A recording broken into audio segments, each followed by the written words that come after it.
주님께서 오시기 전, 한 600여 년 전에 그분의 생애에 대해서 자세하게 예언을 했습니다. 신약의 복음서는 자신들이 직접 만나고 겪은 예수님의 이야기를 기록했지만, 이사야는 먼 훗날에 이 땅에 오실 그분에 대해서 자세하게 예언을 했는데, 얼마나 자세하게 이야기했던지 마치 보고 기록한 것처럼 자세하게 기록을 했기 때문에 이사야를 가리켜서 제5복음서라고 부르기도 합니다. 이사야의 핵심 메시지 가운데에 하나님의 아들이 인간이 되어서 이 험한 세상에 온다, 이렇게 되어 있거든요. 와서 이 땅에 무슨 큰 영광을 누리는 것이 아니고 이 땅에 와서 우리를 위해서 엄청난 고난을 당한다, 이런 메시지입니다. 피조물에 불과한 우리 인생을 위해서 창조주이신 그분이 이 땅에 와서 우리 대신 고난을 당한다, 이게 말이 되느냐 말이에요. 도무지 말이 되지 않는 이런 메시지가 도대체 어떤 상황에서 나왔을지를 한번 생각해 보려 합니다. 여러분, 이스라엘은 거듭되는 하나님의 경고에도 불구하고 끝없이 하나님을 배반합니다. 그래서 선지자마다 이러다가는 하나님의 심판을 받을 수밖에 없다라는 이 심판의 메시지를 외칠 수밖에 없는데, 이사야도 심판의 메시지가 계속 반복됩니다. 근데 참 감사한 것은 그 심판의 메시지를 줄 때마다 거기에 회복의 메시지가 꼭 따라옵니다. 하나님께서 심판하실 때 나라가 망하고 백성들은 포로로 잡혀가겠지만 반드시 다시 돌아온다고 합니다. 회복의 메시지가 이중 삼중의 의미를 띠고 있으면서 확장되어 가면 최종 결론은 이 땅에 메시아가 온다는 것입니다. 그러니까 이사야는 심판을 외치면서 동시에 주님께서 오실 날을 기다렸던 셈이죠. 우리도 얼마 있지 않으면 성탄절을 맞이하면서 이사야가 가졌던 그 주님 오신 날을 기대했던 그 마음으로 우리도 예수님을 기다려 봄이 좋을 듯 합니다. 우선 말씀드릴 것은 이스라엘의 범죄 행위에 대해서 말씀을 드립니다. 1절, 2절을 한번 보셔요.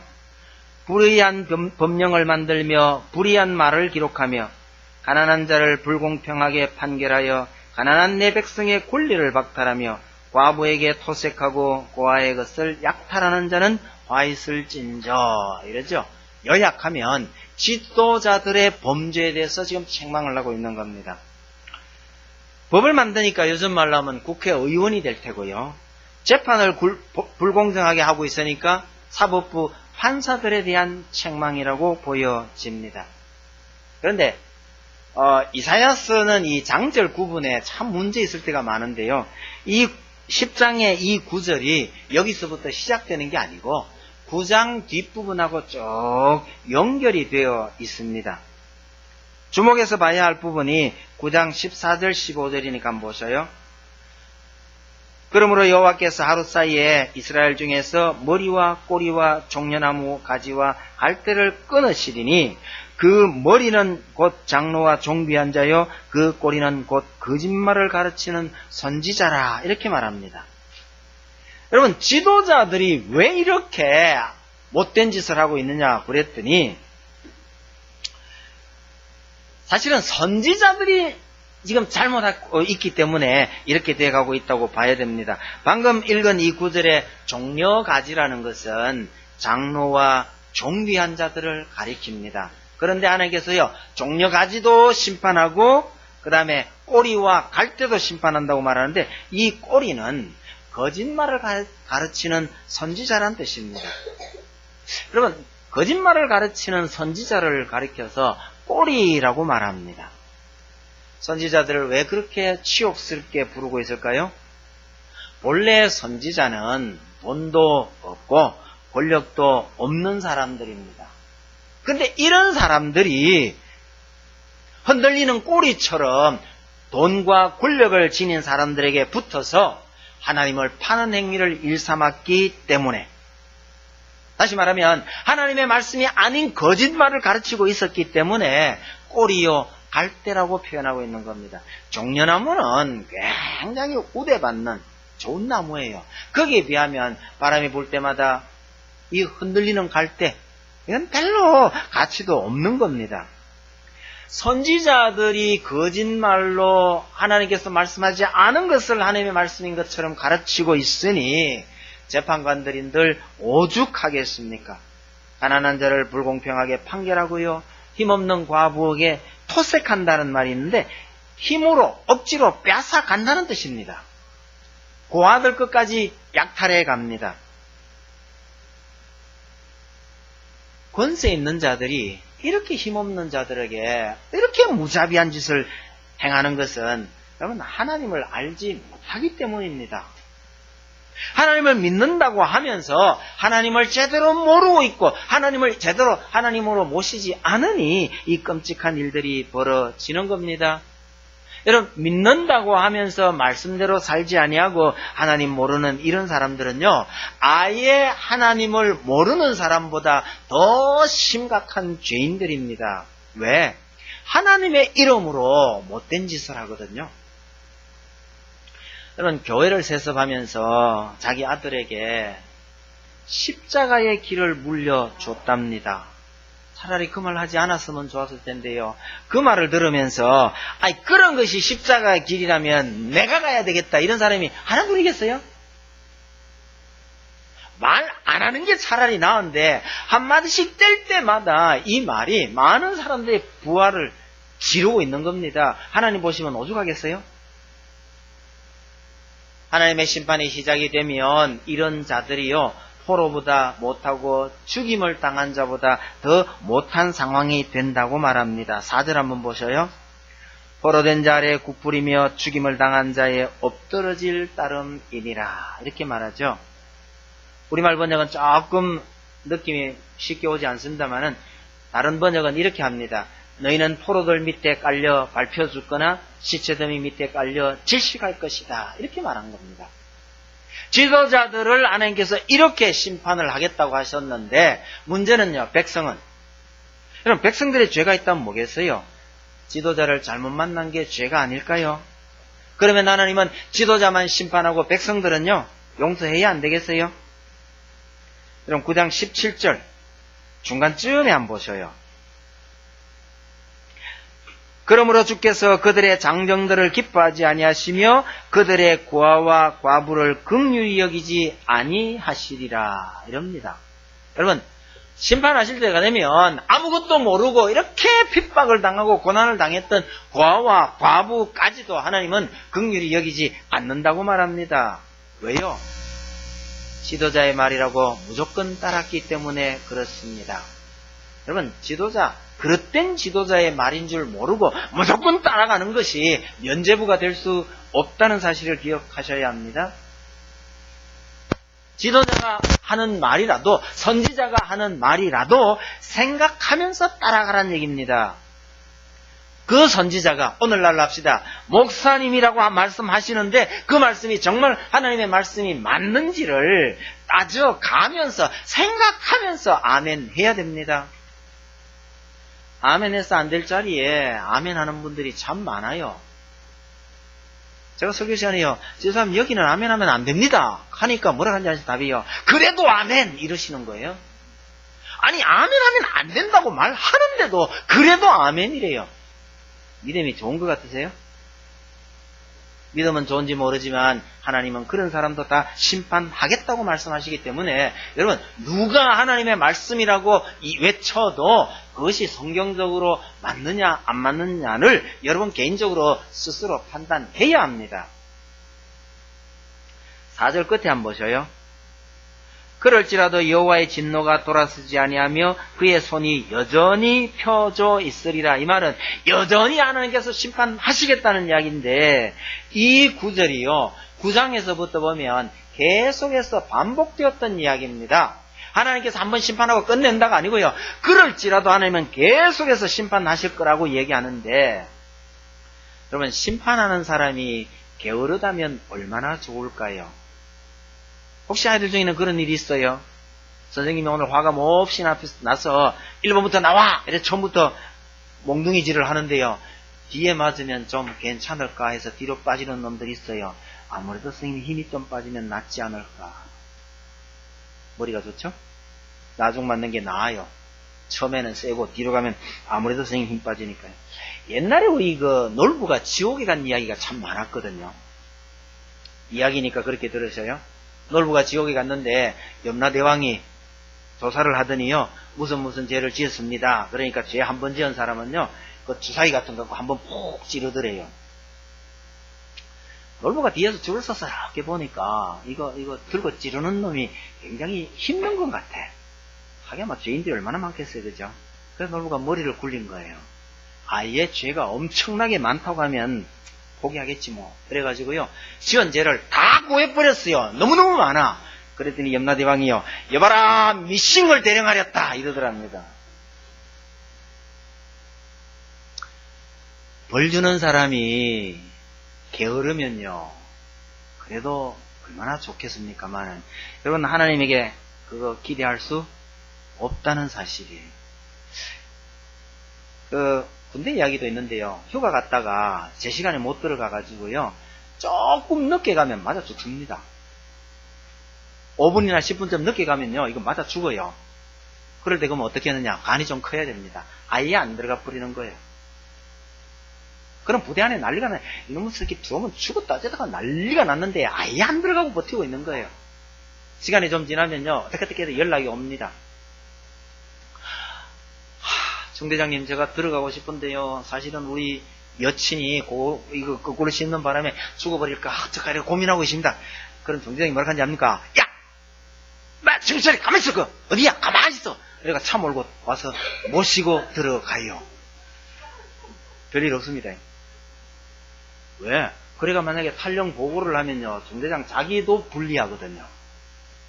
근데 죽을까 말까 한 놈 죽이고 나도 죽을랍니다. 이렇게 하고 있으면 중대장이 통사정을 해서 모시러 와서 싹 들어가는데 아무 일도 없습니다.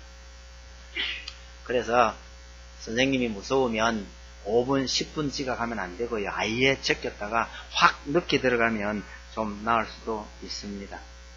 근데 여러분 하나님께는요. 이 방법도 안 통해요.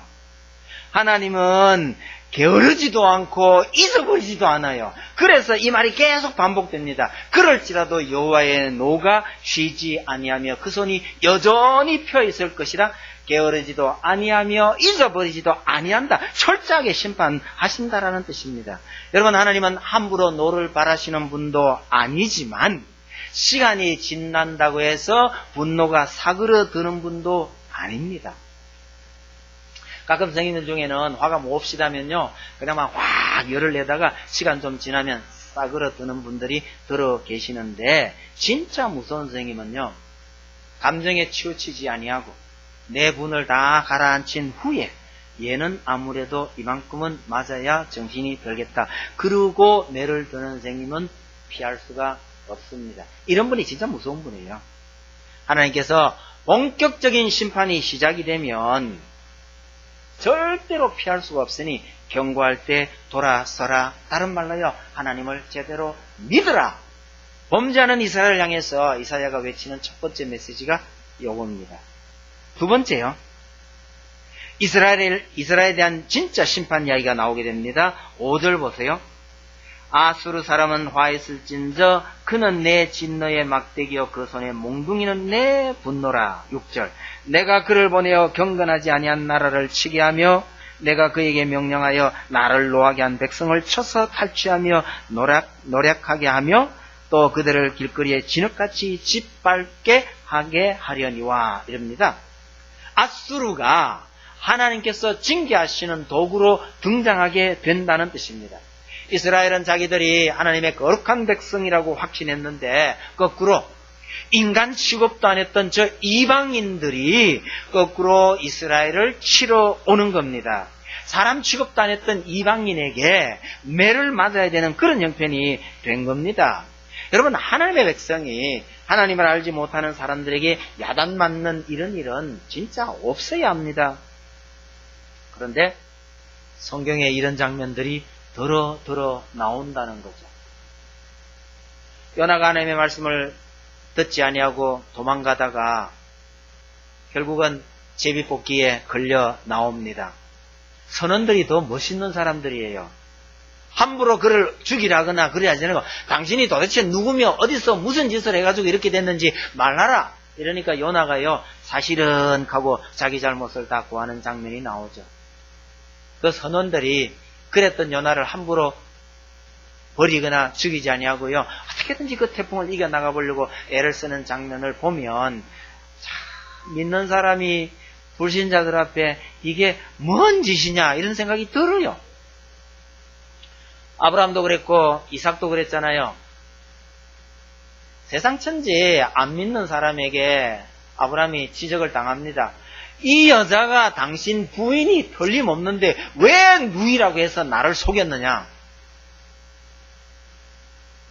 여러분, 믿는 사람이 하나님 알지 못하는 사람들에게 이런 책망 듣는 일이 없기를 여러분 진심으로 바랍니다.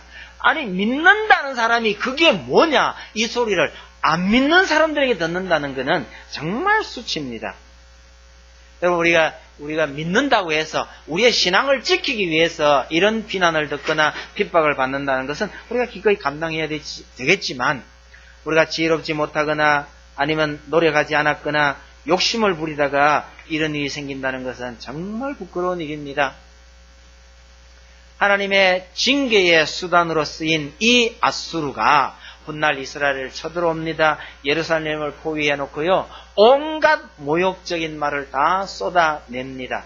나중에 히스기야 때 그런 일이 벌어지는 거죠. 정말 창피한 얘기들을 막 하면서 비난하고 있는 그 가운데 히스기야가 아니면 이스라엘이 듣기에요, 너무너무 모욕적인 표현은 뭐냐면 이런 거예요. 야, 너희가 믿는 하나님께서 이 일을 허락하지 않으셨는데도 내가 이러겠느냐? 내가 지금 이스라엘을 치려고 하는 이것도 하나님의 뜻 아니겠느냐? 그러면 히스기야가 뭐라고 대답하겠어요?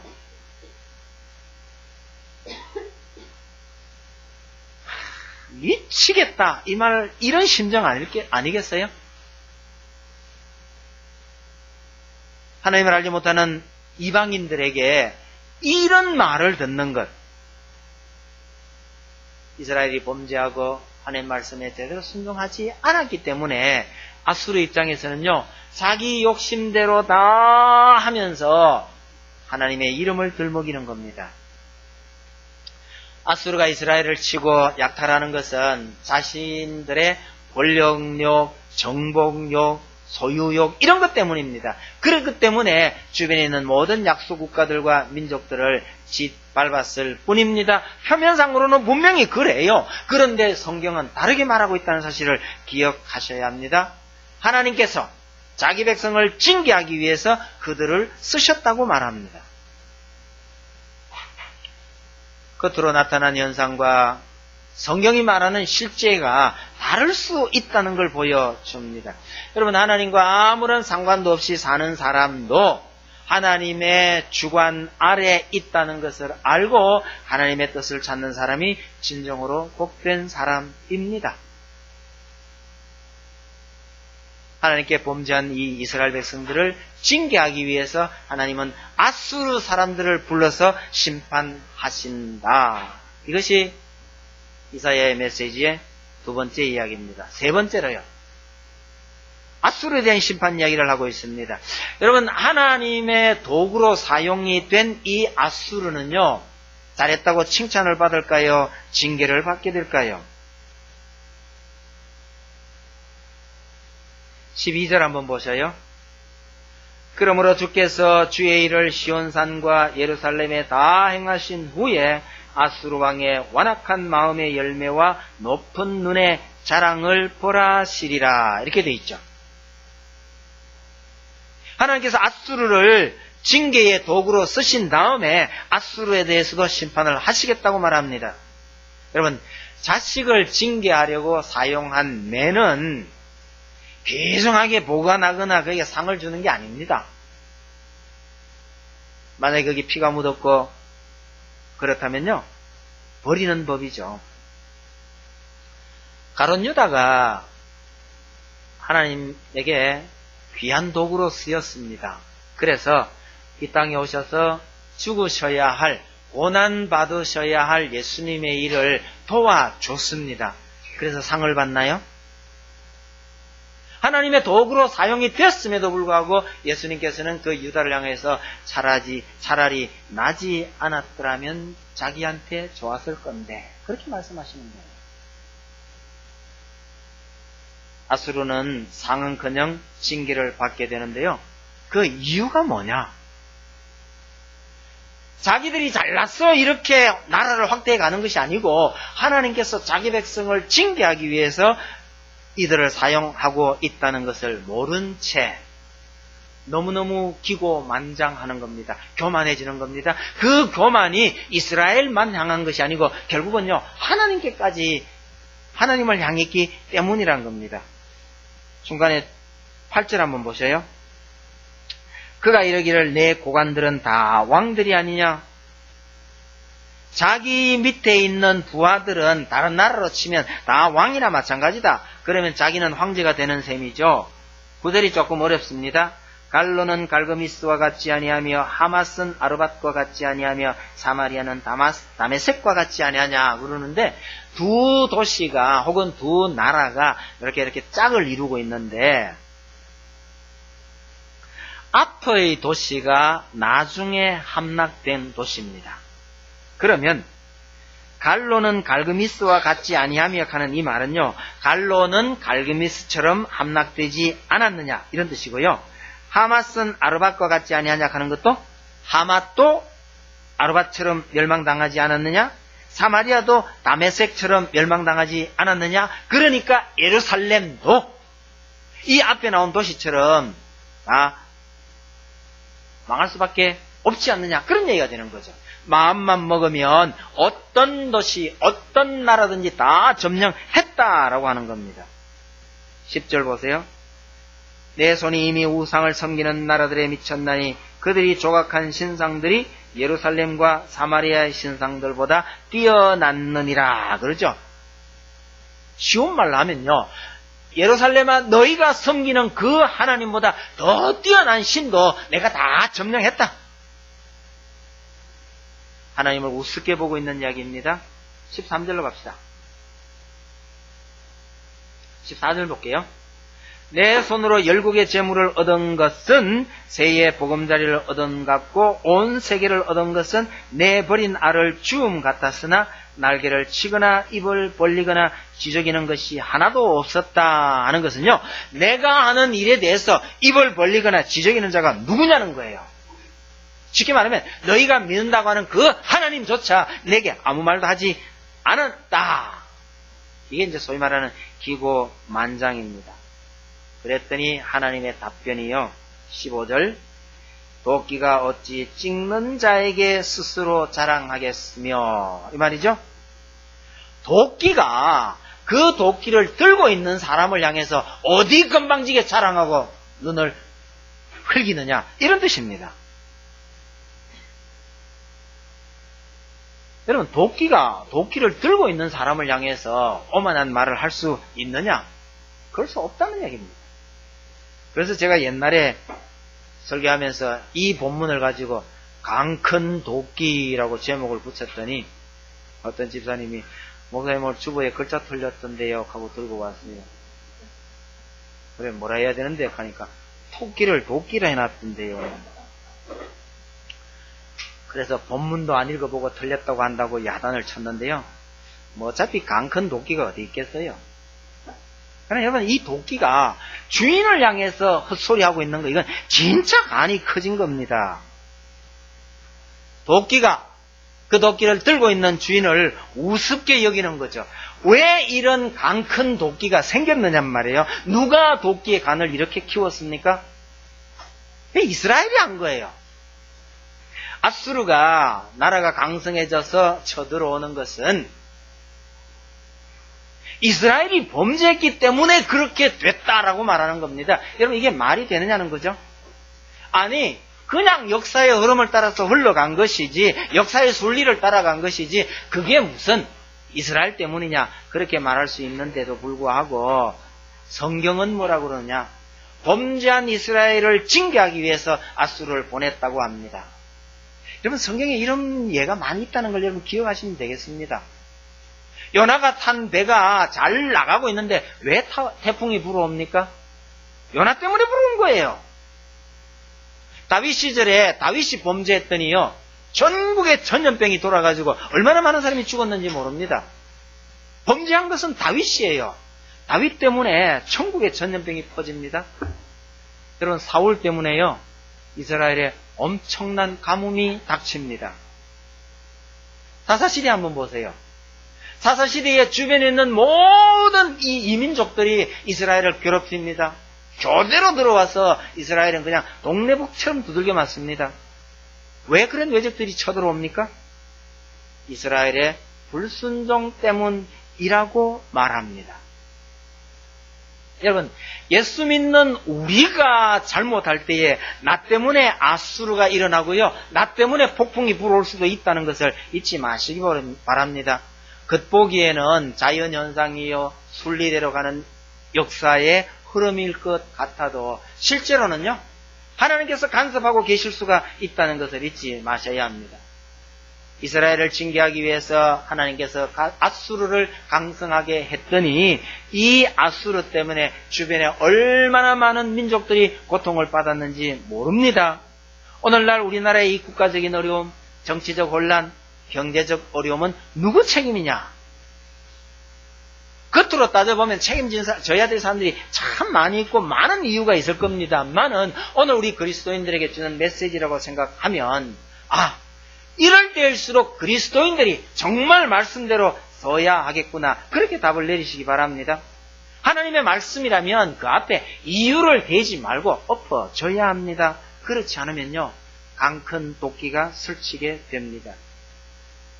그리스도인인 내가 잘못하면요 나만 어려움에 빠지는 것이 아니라 주변에 많은 사람들이 고통을 받게 된다는 것도 여러분 기억하셔요. 옛날에 왕의 아들이 사고치면요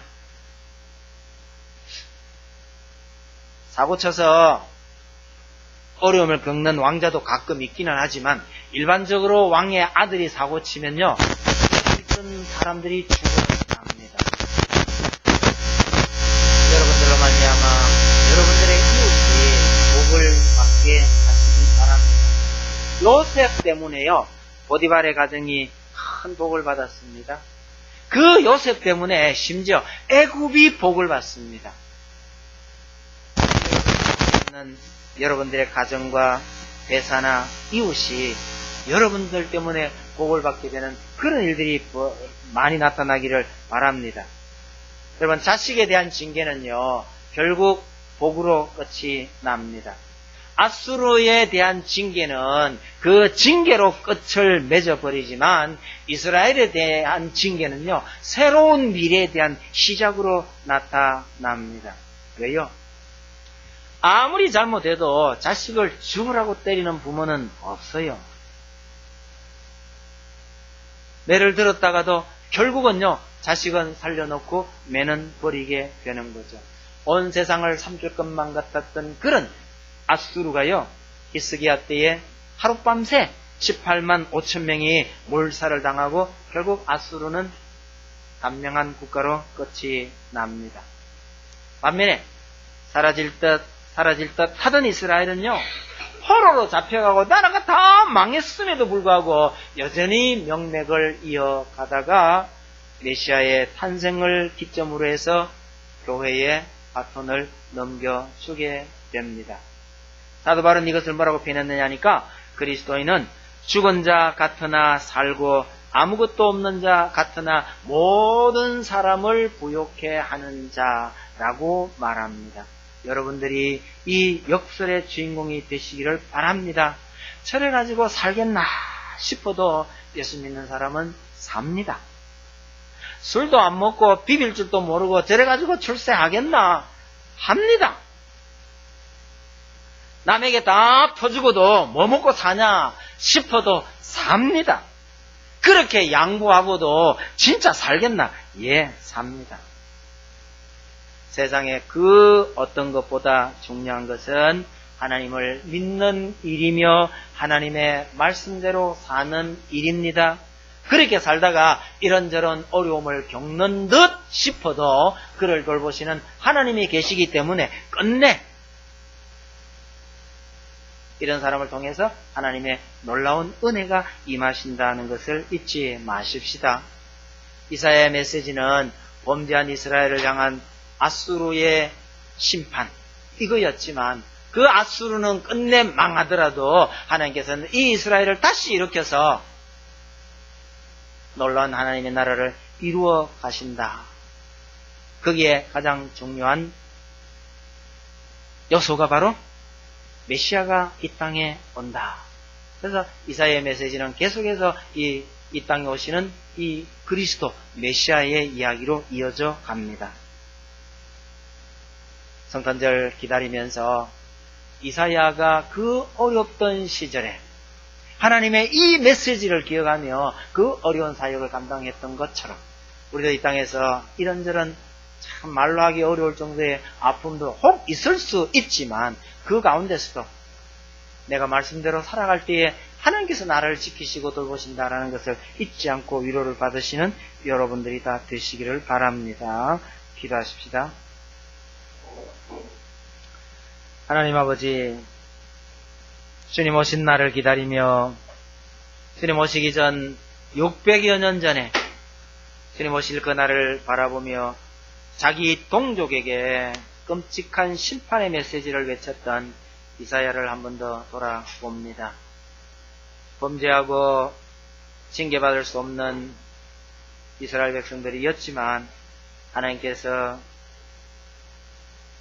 그들을 다시 일으키시고 메시아를 통해서 하나님의 나라로 인도하심을 보게 됩니다. 이 땅에서 힘들고 어려운 일이 많이 있다 할지라도 우리 주님께서 이 땅 오셔서 이루신 그 일과 하나님께서 온전히 이루려고 하는 그 하나님의 나라를 기대하며 힘들고 어려운 이 땅을 꿋꿋하게 잘 살아갈 수 있는 우리 성도들 다 되게 해 주옵소서. 예수님 이름으로 기도하옵나이다. 아멘.